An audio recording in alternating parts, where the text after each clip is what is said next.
¿Qué tal? ¿Cómo les va? Me da muchísimo gusto saludarles. Bienvenidas, bienvenidos. Hoy ponemos en la mesa de debate el polémico decreto publicado hace algunos días en el Diario Oficial de la Federación, 13 de febrero, con el que el Gobierno de México ha dicho no al maíz transgénico y al uso del glifosato, un herbicida pues altamente tóxico. Un decreto que ha abierto una pues gran polémica, un debate que ha puesto de un lado a ecologistas y activistas y del otro a empresarios, al Consejo Nacional Agropecuario e incluso al propio gobierno de Estados Unidos, quien ha acusado al gobierno de nuestro país de atentar contra las reglas del TEMEC, argumentando que pues esta valoración no está basada en cuestiones científicas. Hoy en este programa hemos decidido comenzar con este debate dando la voz a ecologistas, activistas, quienes tienen muchísimos años trabajando en el tema. Así es que no puede faltar la voz de la campaña Sin Maíz No Hay País. Mercedes López es una de las activistas, pues justamente quien con esta campaña desde el 2007 ha dado una dura batalla frente a los embates económicos y políticos que ha defendido por años, pues una forma de producción agrícola que impacta social, cultural y económicamente al campo mexicano. Bienvenida, ¿cómo estás, Mercedes? Bien, muchas gracias, Jacaranda. Gracias por esta entrevista y por poder llegar a tu audiencia de Canal 22. Gracias a ti. Bueno, desde luego Greenpeace, esta organización civil que ha acompañado también durante muchos años esta batalla para proteger la diversidad de las más de 55 razas de maíz y quien ha insistido en la defensa de la soberanía alimentaria a través de un modelo agroalimentario sustentable. Viridiana Lázaro, bienvenida, ¿cómo estás? Hola, Gracias. Jacaranda, un placer estar aquí en Canal 22. Gracias a ambas.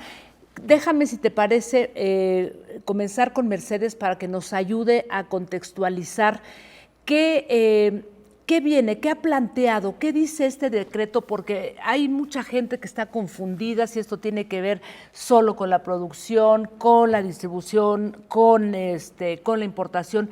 En fin, ¿por qué no nos pones en contexto, Mercedes, decreto que hasta donde entiendo deroga el que se había ya planteado en diciembre del 2020 y bueno, que ahora pone con mucho más claridad ciertas cosas en la mesa? Mercedes. Claro que sí, Jacaranda. Mira, en México el contexto que les voy a dar es general. En México se consumen aproximadamente, se habla de 17 a 20 millones de toneladas de maíz amarillo al año. Esto hay que aclarar que es para el sector pecuario. Este maíz generalmente, la mayoría proviene de Estados Unidos. Es un maíz amarillo básico para alimentación animal, producción de carne, leche, jarabes de alta fructosa. A diferencia del maíz blanco que se destina al consumo humano, ahí hay que decir que México es autosuficiente y bueno, a nivel de este maíz amarillo que es forrajero, pues se depende de las importaciones para cubrir tres cuartas partes de las necesidades de ese grano. Para Estados Unidos es un gran negocio porque esto implica alrededor de 5.000 millones de dólares y este es un negocio que ha crecido en un 86% en la última década, según datos del Departamento de Agricultura de Estados Unidos. Tenemos que decir que para México el maíz es alimentación, pero también es soberanía, es cultura, es tradición, es religión, son artesanías, mientras que para Estados Unidos es un negocio. Este decreto que está sustituyendo al decreto anterior, consideramos que tiene partes importantes como el hecho de que se mantiene la restricción que impide al gobierno federal adquirir maíz genéticamente modificado y glifosato. Se recorren 3 meses la fecha que tenía el decreto inicial al 31 de marzo de 2024 para dejar de importar glifosato y sustituirlo por alternativas agroecológicas. Lo fundamental es que se mantiene la prohibición de liberar o sembrar comercialmente maíz genéticamente modificado. Así lo ordenó un juez federal en 2013 con una demanda colectiva de la cual soy representante actualmente contra el maíz genéticamente modificado. Un tribunal de apelación en 2016 ratificó esta medida y finalmente la Suprema Corte de Justicia en el año 2021 apoyó esta medida cautelar de la demanda colectiva. Esto es fundamental porque tú hablabas de las razas de los maíces. Conavio nos dice que hay 64 más miles de variedades y pues permite proteger estos maíces y que no se contaminen. Y bueno, el decreto también dice que los demás usos forraje e industria se deben sustituir paulatinamente, que no se debe de usar este maíz en la alimentación humana, que es sujeto de responsabilidad en caso de que se use en este tipo de alimentación, aunque no se especifica cuáles son las sanciones, y se habla de que COFEPRIS, que es una instancia de la Secretaría de Salud, va a coordinar un protocolo de investigación con otros homólogos de otros países sobre los daños a la salud, ¿no? Se habla de un mecanismo de trazabilidad del maíz genéticamente modificado y bueno, es importante decir que hay varios aspectos a mejorar en este decreto que desde la campaña Sin Maíz No Hay País hemos señalado. De acuerdo. Justamente con eso quiero ir contigo, Viridiana. Han celebrado, es de celebrarse este decreto, no es fácil, como dice Mercedes, bueno, pues para Estados Unidos y para muchas empresas es un gran negocio, ¿no?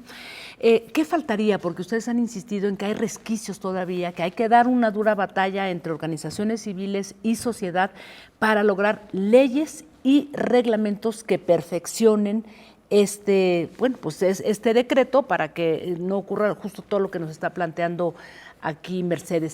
¿Qué falta? ¿Qué habría que hacer?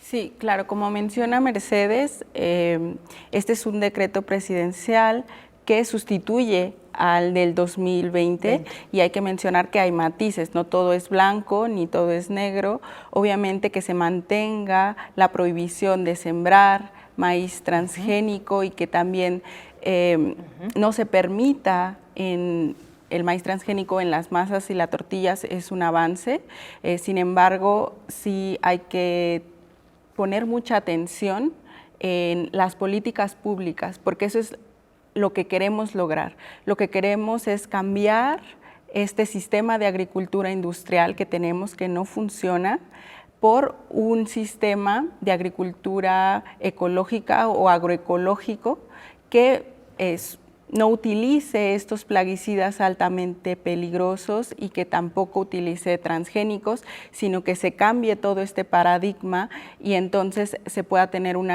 agricultura saludable, que no ponga en peligro la salud de las personas, ni agricultoras ni consumidoras, ni tampoco todo este daño que ocasionan los agroquímicos en el suelo, porque recordemos que estos agroquímicos son peligrosos para la salud de las personas y además eliminan a los microorganismos del suelo, ocasionando erosión, pérdida de nutrientes, etcétera, lo que lleva a la erosión de los suelos y por lo tanto también a perder productividad.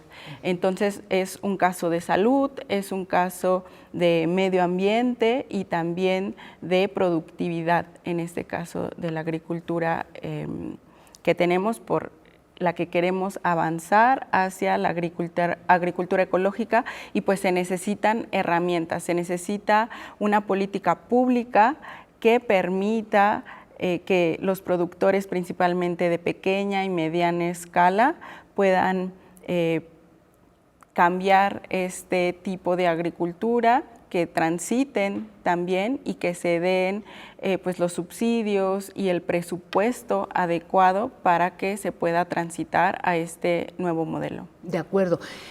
Yo te preguntaría, Mercedes, justo a partir de lo que dice Viridiana, desde luego, ¿no? O sea, es deseable un tipo de propuesta de una agricultura autosustentable, ecológica, pero hay muchos intereses. Tú lo decías hace un instante, Mercedes, esto es un gran negocio y decía yo que el Consejo Nacional Agropecuario, algunos otros empresarios, incluso el propio gobierno de Estados Unidos, ha dicho que esto es ideología, que en realidad esto no tiene ningún sustento y estamos entrando como un callejón sin salida porque lo que dicen es que no hay un sustento científico para avalar, digamos, que deje de producirse, consumirse el maíz transgénico y el glifosato como pues herbicida altamente tóxico.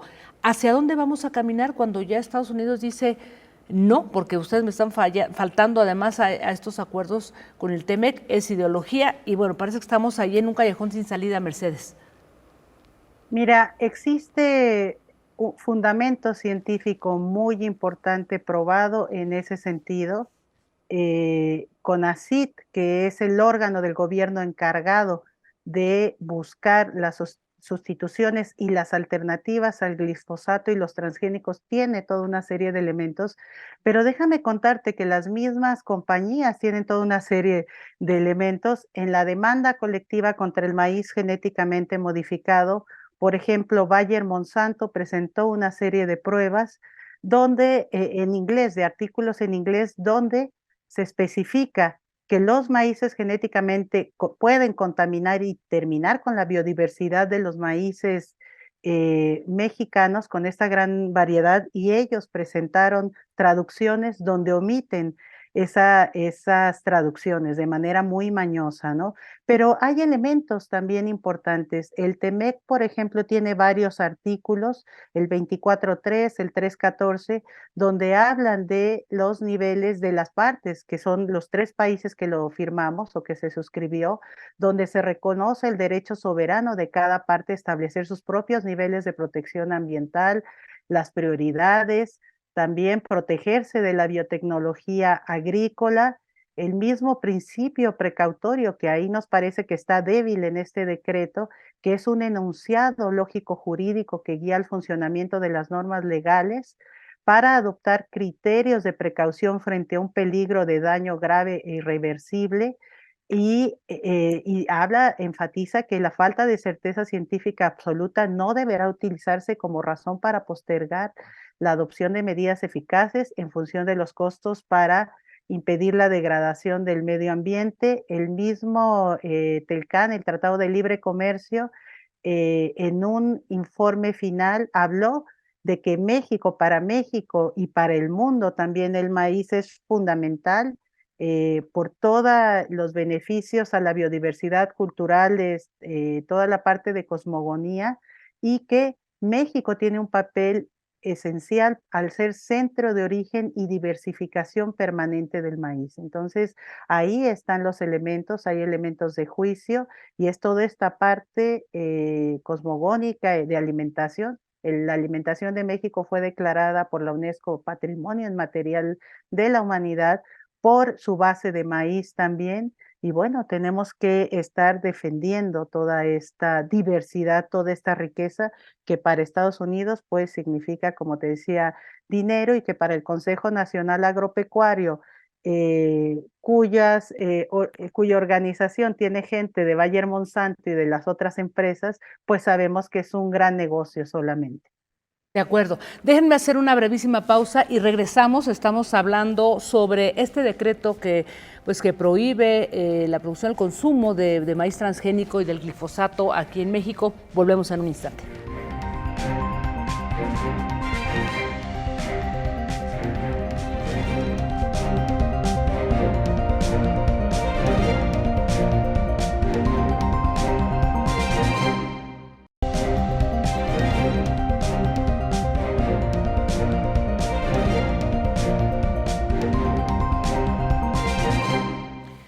Gracias por continuar con nosotras. A ver, Viridiana, hay algo que a mí me sorprendió muchísimo al estar leyendo sobre todo lo que ha pasado con el tema del maíz transgénico. Hay ya algunos alimentos, al parecer, y hay toda una discusión, porque incluso se estaba pidiendo como un etiquetado, ¿no?, para señalar que hay alimentos que contienen este maíz transgénico importado, ¿no?, desde Estados Unidos. ¿Qué está pasando ahí con ese tema? Sí, mira, primero contarte que pues este decreto presidencial habla que si el maíz transgénico va a estar prohibido en masa y tortilla y se va a permitir la entrada para alimentar al ganado y para la industria alimentaria. Pero también menciona en una parte que se van a tomar acciones para eliminar las importaciones también, que son principalmente de maíz transgénico y que viene de Estados Unidos. En ese sentido, sí, el etiquetado para poder reconocer a los alimentos que tienen maíz transgénico y que a simple vista no podemos saberlo porque pues no es un elemento que se pueda reconocer físicamente, sino que es una modificación genética. Toda la industria de alimentación procesada, chatarra, debe tener muchísimo, Así es. ¿no? Los refrescos. Por la lacta fructosa, por ¿no? la alta fructosa, sí, así es. Entonces, primero, el etiquetado podría ser una herramienta muy efectiva para poder reconocer los alimentos que tienen maíz transgénico en esa transición, porque justamente lo que nosotras buscamos es que ya no se importe maíz transgénico y que de verdad se elimine el maíz transgénico en la alimentación de las mexicanas y los mexicanos, porque al estar alimentando al ganado, al utilizarlo en la industria alimentaria, de todas maneras va a llegar a las y los consumidores, ¿no? Incluso se hablaba de un estudio de la UNAM que había detectado ya maíz transgénico en la tortilla que se consume habitualmente en México, ¿no? Sí, en el 2017 hubo un estudio que fue del CONACYT y efectivamente se encontró que había rastros de glifosato y de maíz transgénico en las tortillas y que pues principalmente también son de las grandes marcas, ¿no? Como Maseca, Minza, y que además nosotras como consumidoras pues podríamos poner mucha atención también en lo que consumimos. El etiquetado podría ser una magnífica herramienta para poder identificar estos alimentos, pero que principalmente son todos los ultraprocesados que encontramos en los supermercados, y una manera de evadir estos alimentos podría ser ir a mercados de productores. En Xochimilco, aquí en Ciudad de México, se produce también maíz, y de alguna manera ahí podríamos también nosotras como consumidoras y consumidores pues evadir el maíz transgénico, ¿no? Pero es una realidad que por el momento no podemos identificarlo, y el etiquetado sería una gran herramienta, pero pensando a largo plazo en que se elimine el maíz transgénico. De acuerdo. Mercedes, ¿cómo vamos a zanjar esta discusión? Por ahí, fíjate que hay una investigación muy interesante que se dio en esta academia, me parece, en Estados Unidos, que ha incluso tenido varios premios Nobel, que insistía en que es muy probable que el maíz transgénico como tal no genere daños a la salud, pero concluía que el glifosato con el que se combaten las plagas en el maíz era absolutamente pues tóxico, altamente tóxico para la salud. Pero al parecer estamos entrampados, insisto, entrampadas en esta discusión que apuesta por esto que ha llamado el Consejo Nacional Agropecuario, pues que esto es pura ideología y que en realidad no se pierde, más bien no se gana nada, y al contrario insisten en que esto puede provocar un desabasto del maíz en México. ¿Qué decir frente a esto, Mercedes? Que es una falsa discusión en ese sentido. Existen estudios científicos del doctor Carrasco en Argentina, del doctor Seralini en Francia, de varias universidades donde se demuestra que los maíces genéticamente modificados y el glifosato han causado diferentes tipos de cánceres. Pero también hay pruebas evidentes, fehacientes. Hay más de 150,000 juicios en Estados Unidos y en Canadá contra Monsanto, ahora Bayer Monsanto, que tiene la patente y que inventó el glifosato, ya la patente la dejó en los años 2000, pero por este uso indiscriminado. Y lo que es más grave, Jacaranda, no solo el herbicida glifosato, que tiene varios nombres, se usa con los maíces genéticamente modificados. Se usa en jardinería, se usa como secante de varias plantas, es un uso súper extendido, y hay estudios y hay una serie también de investigaciones que han demostrado en varias partes del mundo, pero en México de manera también muy grave en el sureste, donde se sembró soya genéticamente modificada y se sigue sembrando con glifosato, donde la sangre, la orina de las personas tiene glifosato también, la leche materna, ¿no? Entonces se está envenenando a la población, y bueno, existen alternativas, hay que apoyar estos procesos agroecológicos, esta transición también, y no es algo que inventamos, y no es algo de ideología. En 2019, la FAO tuvo un simposio internacional. A mí me invitaron a ir como integrante de México y el llamado de la FAO, que está integrada por gobiernos, por organizaciones, por empresas, por organizaciones civiles, por grupos campesinos muy diversos, hizo un llamado porque el modelo este modelo de agricultura industrial ha sido fallido, envenenado la tierra, no está produciendo ni ha terminado con el hambre y está destruyendo. Entonces se hizo el llamado a volver a la agroecología. Ahí están las pruebas fehacientes y no es un tema de ideología, es un falso debate, es un tema económico, de commodity, de llevar al maíz a la bolsa de valores contra todo un tema de soberanía, de cultura, de agroecología, de cuidado del medio ambiente, los insectos polinizadores, la salud, el agua y la tierra. Así es. Viridiana, ¿qué van a hacer ustedes? A mí me gustaría que pudieras compartir con el público, porque creo que aquí pone algo muy interesante Mercedes. En estos tiempos donde estamos discutiendo, ¿no? O sea, ponemos siempre sobre la mesa el tema de la ecología, de todo lo que tiene que ver con la alimentación autosustentable, cambiar nuestros hábitos, un nuevo modelo, parece que es puro discurso, ¿no? Y en el fondo tenemos empresas, intereses que están ahí insistiendo y pues impidiendo que este tipo, digamos, de prácticas avance. ¿Por qué no compartirle al público en realidad cómo, digamos, en la manera más pequeña esto contribuye ecológicamente, ambientalmente a cambiar un modelo, ¿no? Al que todavía pues parece ser que nos queda como muy lejos, ¿no? ¿Cómo lo podíamos entender de manera muy, muy sencilla? ¿Cómo el decreto contribuye? Sí, a cambiar todo Claro. esto. Sí, nosotras vemos el decreto como un primer paso para poder modificar todo este sistema agroalimentario que, como dices, pues tiene en disputa muchos intereses, principalmente económicos, porque hay que aceptar que nuestro sistema agroalimentario ahora está en manos de las grandes empresas, de empresas como Bayer Monsanto, de empresas que venden las semillas, que las usan como mercancía cuando deberían ser vistas como alimento, que venden también agroquímicos y que eso es lo que están promocionando porque quieren que se use, ¿no? A pesar de todas las consecuencias negativas que tiene para el medio ambiente y para la salud.